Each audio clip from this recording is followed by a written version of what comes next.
নমস্কার, কেমন আছো সবাই? আশা করছি সবাই ভালো আছো, আর আমিও খুব খুব খুব ভালো আছি। তো সকলকে গুড ইভিনিং জানাচ্ছি, আর সঙ্গে জানাচ্ছি হ্যাপি নিউ ইয়ার।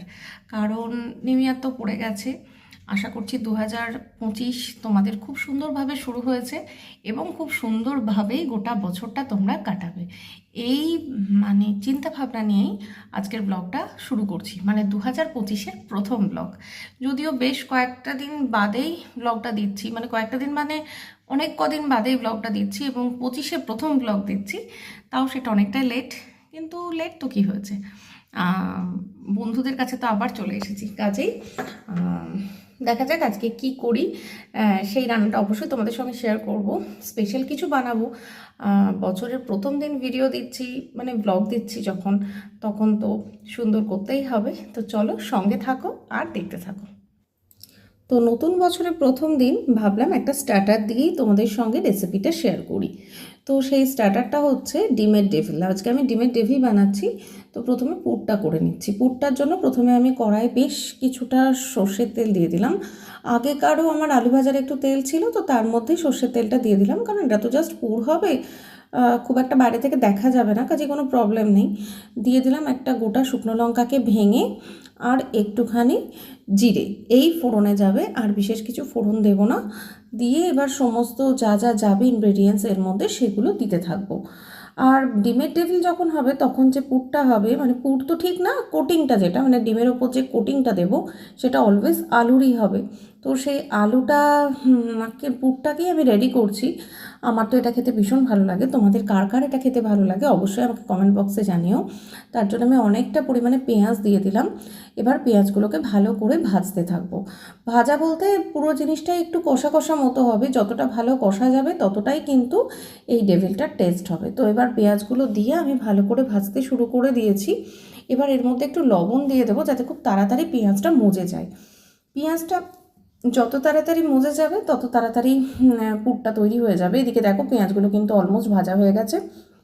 এবার ওই 4-5 কোয়া মতো রসুনকে থেতো করে নিয়ে আমি পেঁয়াজের মধ্যে দিয়ে দিলাম। আর আজকে আমি কালো কড়াইয়ে রান্না করছি, বেশ একটু বাইরের চপের দোকানের মতো যাতে ফ্লেভার আসে সেই কারণে। দিয়ে দিলাম একটা গোটা টমেটো কুচি করে। এবার সমস্ত কিছু দিয়ে ভালো করে নাড়াচাড়া করব।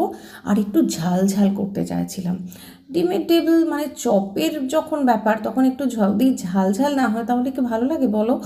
যদিও আমরা এখন খুব একটা ঝাল খাই না, আর এই কাঁচা লঙ্কাগুলো খুব একটা ঝালও না, সেই কারণেই দিলাম। আর আবার অনেকটা কিন্তু আমি লবণ দিয়ে দিলাম। তোমরা কিন্তু ভয় পেয়ে যেও না, কারণ যেহেতু আলুর পুর, আর এখনকার নতুন আলু বুঝতেই পারছো প্রচণ্ড লবণ টানে। একটুখানি দিচ্ছি লবণ, তারপর ভাবছি কোথায় লবণ বেশি হয়ে যাবে, তারপর দেখছি লবণ কোথায় ভ্যানিশ হয়ে যাচ্ছে।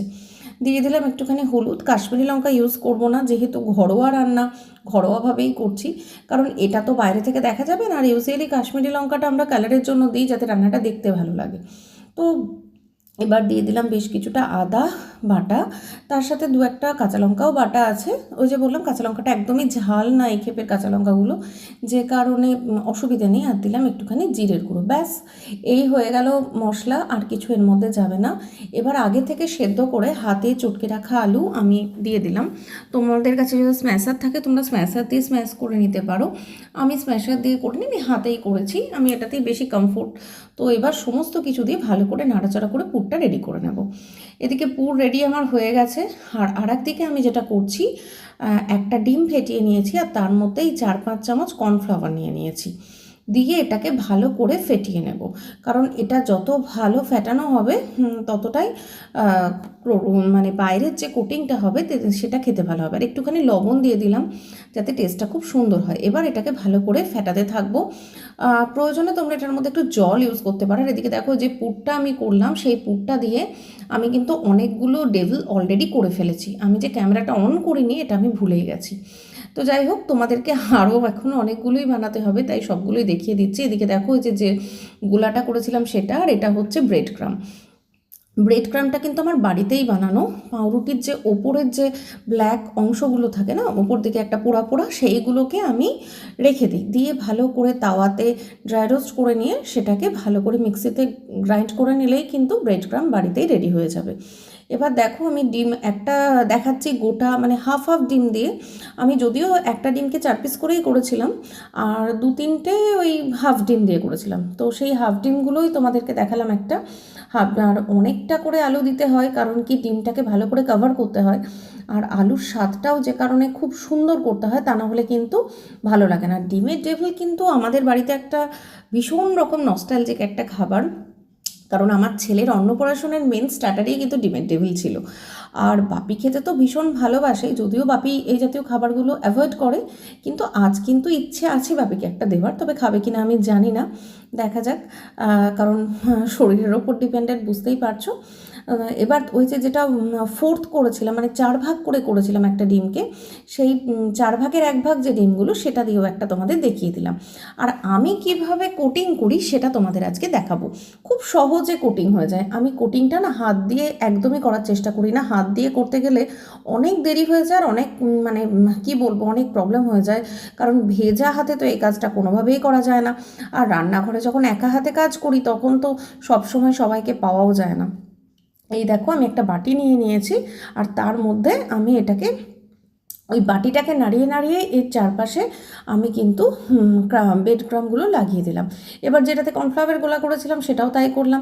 এটা চাইলে তোমরা অবশ্য ফর্ক স্পুন দিয়ে তুলতে পারো, তবে আমি হাত দিয়ে তুলেই বেশি কমফোর্ট বলে হাত দিয়ে তুললাম, দিয়ে এটাকে ডাবল কোট করে নিলাম। কোটিং কিন্তু কমপ্লিট, অলমোস্ট ডিমের ডেভিলের যে কোটিংগুলো সেটা কিন্তু আমি রেডি করে নিলাম। এরপর কিন্তু ভাজার সময় তোমাদেরকে দেখাবো।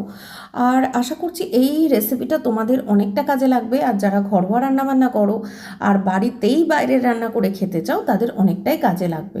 তো আমার কিন্তু এদিকে অলমোস্ট রেডি। এদিকে দেখছি ভিডিওটা হঠাৎ করে কেমন যেন অতিরিক্ত মাত্রায় ফ্ল্যাশ হয়ে গেছে, যাই হোক সেটা অফ করে আবার আর একটা যেটা হাফ ডিম যেটা করেছিলাম তোমাদেরকে দেখানোর জন্য, সেটা দিয়ে করছি। এদিকে দেখো আবারও একই পদ্ধতি, দুটো বাটির মধ্যে আলাদা আলাদা করে করে নিলাম, দিয়ে এটাকে কোট করে নিলাম, দিয়ে দেখো আর একবার কোট করে নিলাম, তাহলে ডাবল কোটিং হয়ে গেল। তো আশা করছি বন্ধুরা তোমাদের এই রেসিপিটা খুব ভালো লাগবে, এবং বাড়ির সকলকে খাওয়ালে সকলেই খুব আনন্দ পাবে। তো এটা কিন্তু বাড়িতে বানিয়ে আমাকে অবশ্যই কমেন্ট বক্সে জানাবে যে ডিমের ডেভিল করে বাড়ির সবাইকে খাওয়ালে এবং সবাই কি বললো, কেমন। তো যারা ইউটিউব থেকে দেখছো তারা তো অবশ্যই সাবস্ক্রাইব করে লাইক শেয়ার করেই দেবে অবশ্যই, আর একটা কমেন্ট করবে। আর যারা ফেসবুক থেকে দেখবে তারা কিন্তু অবশ্যই আমার পেজটা ফলো করে দিও। প্লিজ একটা কমেন্ট করে জানিও কেমন লাগছে, আর সকলকে এগেইন হ্যাপি নিউ ইয়ার, কারণ আজকে বছরের প্রথম ব্লগ। এদিকে দেখো আমি টেবিলগুলো কিন্তু ভাজতে চাপিয়ে দিয়েছি, আর ওদিকে যেটা হয়েছে ছেলে এসেছিল রান্নাঘরে, এবার আমি একটু অন্যমনস্ক হয়ে গেছিলাম, তো ওই টেবিলটা কিন্তু একটু ভেঙেও গেছিলো আমার খুন্তির কোনা দিয়ে। আমি খুন্তি দিয়ে ভাজার চেষ্টা করি না, চেষ্টা করি ছাকনা দিয়ে, তো আমি আর ওই ঝাড়নিটা খুঁজে পেলাম না, তো যাই হোক খুন্তি দিয়েই একটু করলাম। এদিকে দেখো ভালোই হয়েছে, সবগুলোই ভালোই হয়েছে, আরও অনেকগুলো ভাজা অলমোস্ট হয়ে গেছে, অলরেডি খাওয়া শুরু হয়ে গেছে। তোমরাও তাহলে যাও আর গরম গরম ডিমের ডেভিল বানিয়ে আজকের সন্ধ্যেটা উপভোগ করো। তাহলে আজকের মতো আসি, টাটা বাই, সকলে ভালো থেকো, সুস্থ থেকো এবং সাবধানে থেকো, কেমন, টাটা।